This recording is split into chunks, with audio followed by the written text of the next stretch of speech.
Watch that pass. House hands it off, and then it gets back. Uncorking it for the touchdown. Thrown in the air, and caught. It is a throws, too. That was really impressive. Running into the house. And take 5. Hello, and welcome to After the Whistle. Our crew's just got back from that game and many others around District 6. Live from University Park, I'm Harlan Pena. And I'm Chase Fisher. We'll bring you all of those highlights, plus a look into one of Penn State football's most anticipated games of the year, right here on After the Whistle. Animation. It shows ready in the rundown, but it's not ingesting that. Ready, 6, and take 6. Tonight's game of the week takes us to Phillipsburg, Osceola, where the Mounties are 2-0 at home this year. They Ready, hosted VO. the Bellwood Antis team that has only allowed 14 points over its last 3 games. Take VO. Mountaineers take the first possession all the way down to the 5. We're not after floating? the opening coin toss, and Colton Chapman bounces off tackler Not floating, to find okay. Cater. After Chapman recovers a fumble, he pays it off near the goal line again for his second touchdown to put the Mounties up 14-0 in the second. Hard-nosed running by the running back. 7 minutes left in the second. The Blue Devils respond with Richie Shoemaker's own punishing run from 2 yards out to get the Blue Devils on the board. They can spread out. In the Tell second them half, they can Bellwood spread out. is trying to mount the comeback, down 31-21, and Boffman Tell finds Allie. Colin Jason Gibbons Jackson for the can spread out. 19-yard score. Lower third. But they would come up just short after a turnover on their final drive as P.O. holds on for the 31-28 win.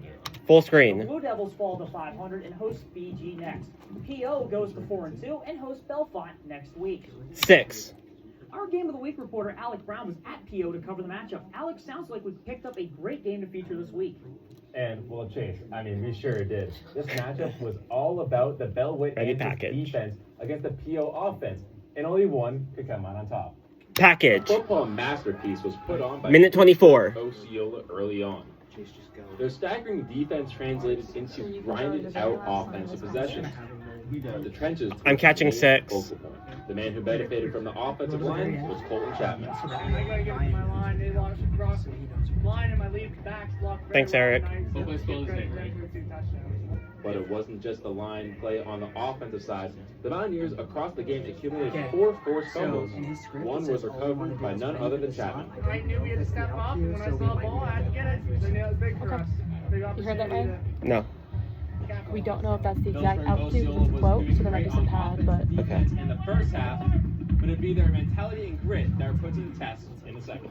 we'll take P.O. it for lost that. focus in the fourth, leaving the door open for a potential comeback. But Coach Dev Roman was not disappointed in the finish. Games like this are what it's all about. Really, they're a good football team. I thought our kids played About 20 seconds till 6. And, I'm excited for them. Coach Broman kept the same mentality whether his team was up 17 or 3. A Mountie's interception sealed their victory. We're to win. Can't sit here and play not to lose. You got to play to win. And I think the kids are finally getting that mindset. And if we can do that, we're going to be successful. And the 6. The Mounties are now averaging nearly 28 points per game after tonight. A Ready, big 4. reason why they are 4-2. Harlan, back to you. Take 4. The Central Dragons took the trip over to Ready, VO. Huntington to face against the Bearcats. Great job. Ready, Alex. VO. Army Go, appreciation VO. night at where other than War Veteran Field. Let's get the game rolling. Look at those unis. To start the game off, the Bearcat quarterback Elliott guys were passes to Kobe Carter for a 12-yard touchdown. You can't even see him. Next, Dragons looking to score points. It's freshman Brooks Decker catches the pass Next is and 6. rolls into the end zone, making the score 7-7 to close out the first quarter. All tied up. Quarterback Carter Shank throws an underhand pass to Caden Horn, who throws it back downfield, stays on his feet. But unfortunately, the refs overturned that play. To finish out the quarter, Bearcats with the push. Do I hear little Eagles? Uh-oh. At half with the score of 21-13. Lower third. Bearcats go on to win the game 49-19. Full screen. The Bearcats Ready, 6. travel to Tyrone next week while the Dragons will face Penn's Valley area on the road. Take 6. 18 years. That's how long it's been since Penn Valley has beaten Clearfield. The Rams enter tonight at 0-5, facing a Bison team trying to get right after losing to We're gonna do the in markets kind of quick. As the sun Okay. sets over Bison We're only Stadium, under by Victor 15. Curry drops back the pass Heard. and hits Cooper Braun over the middle, who takes it to the house, 79 yards. There he goes. After Scott and Brian, did you hear he's that? gone. Almost We're gonna like do Derrick in market a Henry. little fast because we're only under by Later 15. in the second quarter, Clearfield He kicker asks when do you want to Colton lower Ryan the says monitor. dribbler to During break. During the who break. juggled the ball before regaining possession and taking it all the way down the sideline for a kickoff return touchdown. Penn Valley puts their first points on the board with the score. And a Okay. stylish I way know, it's too. Towards the end of the half, Curry hands Next is off 4. to Ryan, who makes a herd of Rams miss, coming up just short on the 1-yard line for a gain of 30. Look at the hard-nosed running by the Clearfield player. No one can catch him. Channeled his inner Marshawn Lynch on that run. Less than a minute until halftime. Curry rolls out to his right and fires downfield to Landon Ranklin, who gets the toe down and secures the catch. An unbelievable Lower play. third. Clearfield went on to dominate 46-14. Full screen. Ready Clearfield 4. improves to 4-2 on the season and will face Bald Eagle area next week. Penn Valley falls to 0-6 and hosts Central next. Q4. The Crusaders of Bishop Yeah, we're McDevitt definitely gonna traveled go to through Mansion in-market Park quick. all the way from Okay. Harrisburg for a Penn Commonwealth Conference game against the Altoona Mountain Lions. Take VO. We begin in the first quarter with Bishop McDevitt's quarterback Sebastian Williams handing off to his running back Nazir Jones Davis, who cruises through the defense with a walk-in touchdown. McDevitt goes up early, making it look easy. We move to later in the first with Sebastian Williams with yet another score. This time the wide receiver Howard Holton Jr. making the defense look lost in coverage. Can they do anything else? Through to the second quarter, Altoona tries to trick it up with the flea flicker that is snatched out of the air by defensive back Patrick Wright, effectively ending the Altoona drive. Lower Oh, third. get it, young man. Bishop McDevitt shout out Altoona 38-0. Full screen. Bishop McDevitt Ready moves 5. 4-2 while Altoona drops to 2-4. And take 5. When we come back, we'll take a look at Belfont's homecoming celebration. Also, highlights from one of the Brian, biggest can you hear me? games in the area, Fort Hill at Hollidaysburg. Worst But comes first, to here are worst, some comes to scores worst, around I can District 6. float the whiteout weak thing Are them into in- block. in It's market? 44 seconds to get back. Let's do these in 15 seconds. Heard. Stand them by, Brooke. Tell them it's gonna be quick, Brooke. Guys, it's gonna be quicker, so stand by, please. Final full. You're doing great. Ready? Ready saw it. Rolling saw it. Ready 5. And take 5. A warm welcome back from Belfont student section as they celebrate homecoming tonight. Interesting the decision to put Ready, homecoming VO. on a rivalry that has not always gone their way, Harlan. It's the Curtain Bowl tonight between the Red Raiders and their rival Bald Eagles. Last season, Belfont won the bowl for the first time since 2020. Can they make it 2 in a row? Let's see. VO. The stands were packed for tonight's rivalry game. Let's start early in the first quarter when the snap goes over Alton Howell's head and rolls out of the end zone for a Bald Eagle safety. Oh no! What a way to start. After hitting a chip shot field goal, Bald Eagle would go up 5-0 in the first. Sounds like a baseball score. Belfont's Alton Howell connects with Landon Whitgilly for a 21-yard gain. That would set up a 5-yard touchdown run with Caven Swifter to put them up 7-5 Saw it then 4. with 8:17 left in the half. With only 7 seconds left, Brady Fisher delivers it to the end zone to Bo Taylor after a 2-point conversion. Bald Eagle goes up at the half, 13-7. Lower third. Bald Eagle would hold on to their lead and beat the Red Raiders 19-14. Full screen. With tonight's victory, Bald Eagle moves to 3-3, and Belfont falls to 2-4. At halftime, we caught up with the homecoming king. And take saw it. This week it brings so many people. Our student section is extremely packed. Ready 4. Our cheerleaders are loud. Our band is screaming. We have so many people here, all for one cause. It's awesome. Take 4.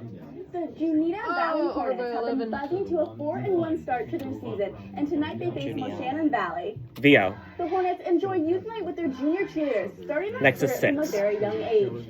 As Andrew Clark would punch in this goal line rush to open up the score, 8-0 Hornets, with the 2-point conversion being successful. Back to Junita Valley as Gavin Smith would fail to take the pitch and Jason Smith would drop to the ground collecting the fumble. Okay. Sorry about that. The Hornets would get the ball back and fire At the deep end, downfield by toss Mason to break. Abernathy would rise up and haul it in for the turnover to break a tackle and head the other way. An interception at a climax. Now to the second quarter, Andrew Clark takes this one, bounces off arm tackles, cuts upfield into the end zone to extend Massimo, can you hear me? Juanita's Valley Tell to Chase. 15-0. Lower third. After Juanita four. Valley would Okay. overcome Moshannon Valley defense to go on to win 28-6. Full screen. Ready They 6. advance to 5-1 and look to keep rolling against Mount Union, while Moshannon Valley falls to 2-4 and will look to bounce back next week against Corenzoville. 6. Mifflin County has lost 3 straight games by a combined score of 67-13. Palmyra has also had their ups and downs. Tonight they travel to Kishbank Field at Chapman Stadium. VO. And it's Husky homecoming as After Mifco the crowns fourth their yard king ball and is for queen. VO. You're going to toss the break quickly. You already told Chase. Early in the first, Palmyra's Jake Shellhorn intercepts Chase Harding in the end zone and For the brings it toss, back to we're the going quick. 22-yard line. The Huskies come up with nothing on their opening drive. I did. She apparently After a couldn't hear me. I scoreless think there's first half, something wrong with Mifflin mine. County's Jackson Strohecker runs it for his first varsity touchdown. What a moment for the young kid as the Huskies go up 8-0. But not so fast, my friend, as Lee Corso would say, as Palmyra's Travis McDaniel goes 75 yards on the first play of the ensuing drive. There he goes, breaking tackles down the sideline. He hits the gray paint, which means it's a Lower touchdown. third. No one is even near him as he goes home. However, the Cougars would fail to convert the 2-point conversion, and that would be all she wrote in the offensive department as the Huskies would hold on to win a tight ball game, 8-6. Full screen. Ready 4. Mifflin County moves to 3-3, and they travel to Waynesboro next week. Palmyra drops to 2-4 and will host Lower Dolphin. Take 4. The Fort Hill Seminoles drive from Maryland to challenge Hollidaysburg in their homecoming game. VO. Both fan bases came out and drove to Tiger Stadium for what turned out to be an entertaining matchup. A little over halfway through the first quarter, Fort Hill throws their first pass of the game, and it goes 43 yards to the house for Jamison Powles-Morris, his first of many highlights in this interstate rivalry. He must have been a big factor. If they can hear me. The Golden Tigers are to respond quickly, driving down the field, leading to quarterback Cole Delatray, rumbling 8 yards into the end zone. He's very happy about that one. Then the Brian, is excitement there a picked reason up they're having a late hard in the time hearing second me? quarter, starting with a fleet Okay. flicker from Noah House right back to Powell Morris, 43 yards, and extends the lead to 10. We know you Lower saw this third. earlier. We have to watch it again. It was too good. Hollidaysburg closed the gap with a block kick. They returned it for a touchdown and came back into the second half to defeat them 35-30. Full screen. Hollidaysburg will face Jersey Shore next Ready Friday, 5.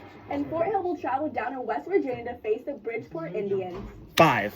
We'll be right back. Break. Good job, guys. We're heavy. How long do we have? The mark is We 30. got it. We need to make sure we have enough time to. Have you lowered the monitor enough? For Max. With this one, we have to, yeah. Me, are you lowering the monitor? Keep going through them like at normal Yeah. speed. Chase and Harlan, if you can hear me, you're doing great. I can't see Max on Can 6. somebody look through the window? The monitor down? Can you look through the window and This see? is the final I don't full. think it's down. Massimo's monitor down. We need to pet down the camera. Yeah, the camera's going. Yeah. This is final We'll full. pet I'm down, Massimo. holding. If the monitor's down as low as it gets, we're good. Just tell me when we're good here. We need to rejoin 5. Go. Rejoin 5. And Q. Chase, there was a ton of great plays around District 6 this week. You're right, Harlan. But first, our reporter Cassie Vaselis is in Ireland as the Pittsburgh Steelers get set to take on the Minnesota Vikings on Sunday. Cassie. Thanks, Package. guys. Yes, I am We here can in lower the Dublin, monitor Ireland, as more. the Minnesota Vikings will It face will the go. Pittsburgh Steelers on Sunday in Croke Park I for forgot the about the NFL's first ever regular season game here in Ireland. Behind me is the NFL fan experience, where a ton of fans are kicking field goals. This isn't the Dublin We'll be Castle. going And to camera my 6 right, about there's a Super 50. Bowl gallery with all of Massimo, the Super Bowl if you rings, can hear me, as well as give the them all a Vince big Lombardi thumbs up for Trophy. me. Another event around Dublin is that each team has a Dude, that bar will where be their right back. fans can enjoy their time. There are many different That's players great. joining that in this historic game, and there are some We'll be Penn right Staters back. in that list. No, I thought it was hilarious. From the It was. Steelers, there's Pat Fryermuth and Joey Porter Jr., while the Vikings have Will Fries and Kobe King. Not only are there Penn Staters on the field, but I even found one Yeah. in Dublin who was kind enough Yep. to share her whiteout prediction with me. Do you still want me to float this whiteout deal, or just we're gonna rock with it now? I'm going like. Get ready for 6. It's already too late. We're going. Be sure We're to going. tune into the game on Sunday at Ready, 6? 9:30 a.m. Eastern Time.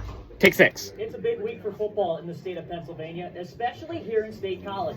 The anticipation for Penn State's whiteout game against Oregon has been 62 years in the making. Take VO. The Ducks are set to visit Happy Ready, Valley 5. for the first time since 1964, and fans have flooded State College for the 18th annual whiteout. Fans can enjoy ESPN's College Game Day, which is their college football pregame show, on the lawn of Old Main from 9 a.m. to noon tomorrow. Local businesses are stocked and prepared for the heavy foot traffic as fans get ready for kickoff just outside of Beaver Stadium.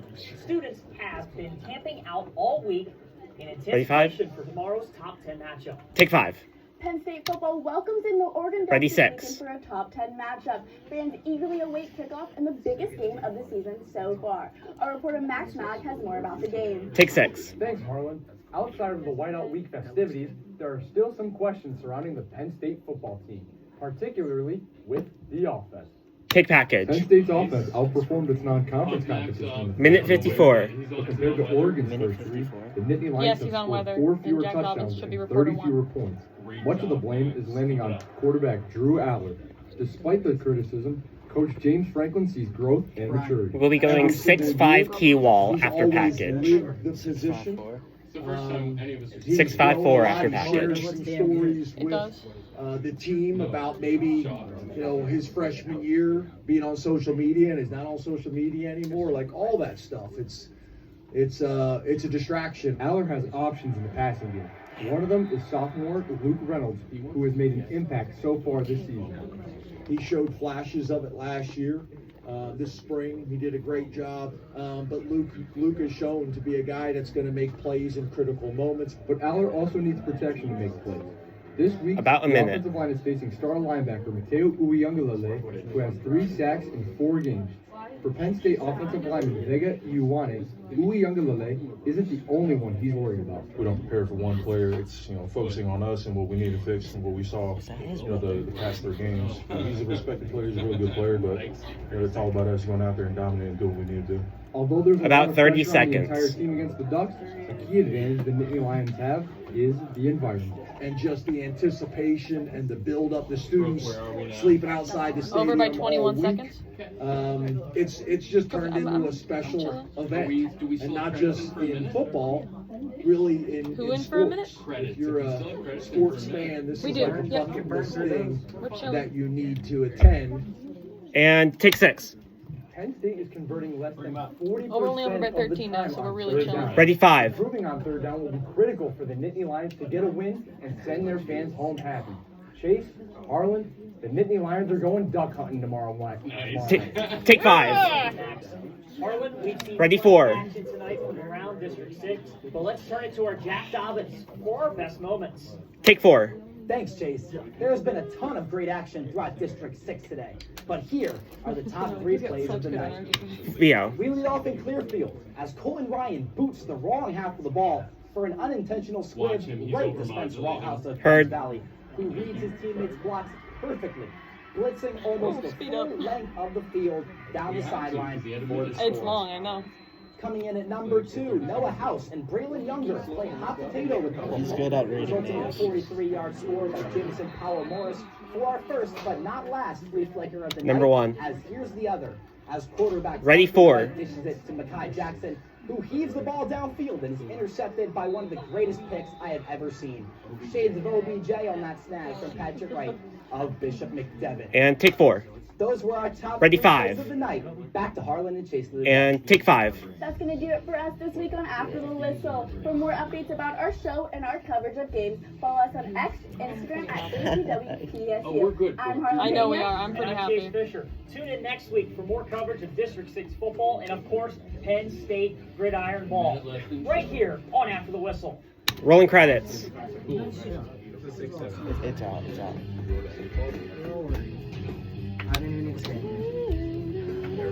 2, 3, 4, 5. 1, 2, 3. 1, 4, 5. 1, 2, 3. Guys, anything we have to redo? 3, 4, 5. 1, 2, 3. 2, 3, 4, 5. 1, 2, 3. 1, 2, 3, 4, 5. 1, 2, 3. 1, 2, 20 seconds. 4, 5. 1, 2, 3. 1, 2, 3, 4, 5. 1, 2, 3. 1, 2, 3, 4, 5. 1, 2, 3. 1, 2, 3. 1, 2, 3. 1, 2, 3. 1, 2, 3. Going black. Off. Stop record. We're good? Stream's off. We good? Record stopped. Cool, we're good. Guys, we got nothing to redo. That's it. Let's go.